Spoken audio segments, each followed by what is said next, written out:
तर शेतकरी मंडळी हो नमस्कार. तर कोणकोणत्या भागामध्ये जोरदार किंवा मध्यम स्वरूपाचा पाऊस होणार आहे? तर शनिवार वार आहे शनिवार आणि तारीख आहे 9. तर 9 तारखेला आपण बघणार आहोत की कोणकोणत्या भागामध्ये जोरदार किंवा मध्यम स्वरूपाचा पाऊस होऊ शकतो. तर येथे आपण जर बघितलं तर सकाळी 6च्या सुमारास 6 ते 10च्या सुमारास हवामान हे कोरडं दिसत आहे. तर थोडंसं आपण पुढे जाऊया. संध्याकाळी 6च्या दरम्यान जर बघितलं 6 किंवा 7च्या दरम्यान, तर वातावरणामध्ये कुठलाही बदल होत नाही आहे. इथं आपण बघू शकतो मुंबई, त्याचबरोबर ठाणे, मीरा भाईंदर, नवी मुंबई, उरण हा जर परिसर बघितला तर येथे कोरडं वातावरण असणार आहे. त्याचबरोबर नाशिक परिसरामध्ये देखील कोरडं वातावरण असणार आहे. अहिल्यानगर म्हणजेच मध्य महाराष्ट्रामध्ये देखील कोरडं वातावरण आहे. तर इकडं आपण बीड भागात गेलो तर बीड भागात देखील कोरडं वातावरण आहे. पण इथं आपण जर बघितलं तर हिंगोलीमध्ये आपण बघू शकतो. हिंगोली हा जर परिसर जर बघितला तर या परिसरात जोरदार स्वरूपाचा पाऊस किंवा ढगाळ वातावरण असू शकतं. हा शेतकऱ्यांसाठी अत्यंत महत्त्वाचा हवामानाचा व्हिडिओ आहे. त्यामुळे व्हिडिओ शेवटपर्यंत पहा. तर आपण जर इथे बघितलं उमरखेड हा जर परिसर बघितला तर या परिसरात देखील जोरदार स्वरूपाचा पाऊस 9 तारखेला होणार आहे. त्याचबरोबर नांदेड नांदेड परिसरात देखील जोरदार स्वरूपाचा पाऊस पडणार आहे. तर यवतमाळ परिसर जर बघितला तर यवतमाळ परिसरामध्ये ढगाळ वातावरण असणार आहे. इथे आपण बघू शकतो यवतमाळचा हा संपूर्ण यवतमाळ, पांढरकडा, त्याचबरोबर वर्धा, नागपूर, उमरेड हा जर परिसर बघितला, ह्या संपूर्ण परिसर इथे आपण बघू शकतो. या परिसरात देखील जोरदार स्वरूपाचा पाऊस होणार आहे. त्यामुळे शेतकऱ्यांनी सतर्क राहा. इथे आपण बघू शकतो चंद्रपूर, गडचिरोली हा तुम्ही बघू शकता. हे चंद्रपूर, गडचिरोली तर या परिसरात देखील जोरदार स्वरूपाचा पाऊस 9 तारखेला होणार आहे.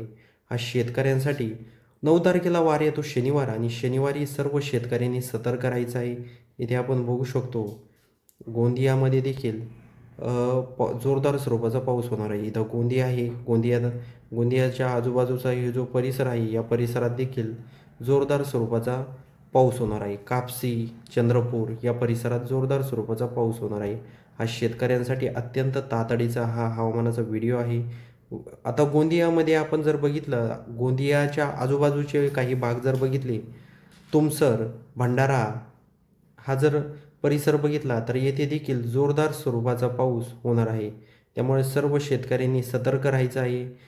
आणि त्याचबरोबर आपण कोणत्या भागातून, कोणत्या जिल्ह्यातून, कोणत्या तालुक्यातून, कोणत्या गावातून आपले व्हिडिओ पाहत आहात हे कमेंट करायला विसरू नका.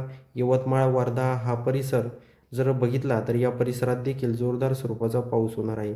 त्याचबरोबर खाली जर आपण गेलो तर सोलापूरमध्ये इथे ढगाळ वातावरण असू शकतं. इथे सोलापूरमध्ये ढगाळ वातावरण असणार आहे. त्याचबरोबर आपण पंढरपूरमध्ये कोरडं वातावरण आहे.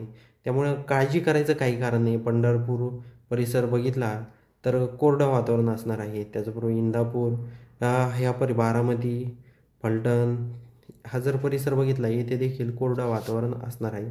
त्याचबरोबर हा चिपळूण परिसर जर बघितला, एक त्या कोपऱ्याला पाऊस आहे आणि एक ह्या कोपऱ्याला पाऊस आहे.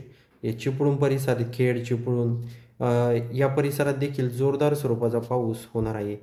जयगड, रत्नागिरी इथं आपण बघू शकतो. हे पहा जोरदार स्वरूपाचा पाऊस आहे.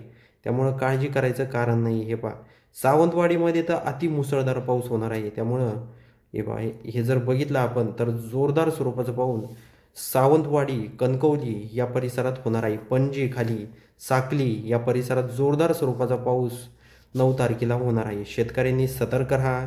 इथे आपण बघू शकतो मालवण परिसर जर बघितला, देवगड, लाजा, रत्नागिरी, जयगड, दाभोल, दापोली, खेड म्हणजे इकडं महाड जर बघितलं, महाड, महाबळेश्वर या परिसरात बिलकुल वातावरण कोरडं आहे. पण इकडं चिपळूण हा संपूर्ण पट्टा या पट्ट्यामध्ये जोरदार स्वरूपाचा पाऊस असणार आहे. तर शेतकऱ्यांसाठी हा अत्यंत महत्त्वाचा व्हिडिओ आहे. आपण येथे बघू शकतो आणि मध्य महाराष्ट्रात जर आपण गेलो, हे आपण बघू शकता साताऱ्यामध्ये आता सध्या कोरडं वातावरण आहे. आपण बघू शकतो साताऱ्यामध्ये कोरडं वातावरण आहे. इथे वाई या परिसरात कोरडं वातावरण आहे. त्यामुळं इथं भोर, त्याचबरोबर सासवड, पुणे, चाकण या परिसरामध्ये कोरडं वातावरण आहे. तर तेच जर आपण पलीकडं खाली जर गेलो, शिरूरमध्ये कोरडं वातावरण आहे, दौंडमध्ये कोरडं वातावरण आहे, श्रीगोंद्यामध्ये कोरडं वातावरण आहे, अहिल्यानगरमध्ये कोरडं वातावरण आहे. त्यामुळं शेतकऱ्यांनी काळजी घ्यायची आहे.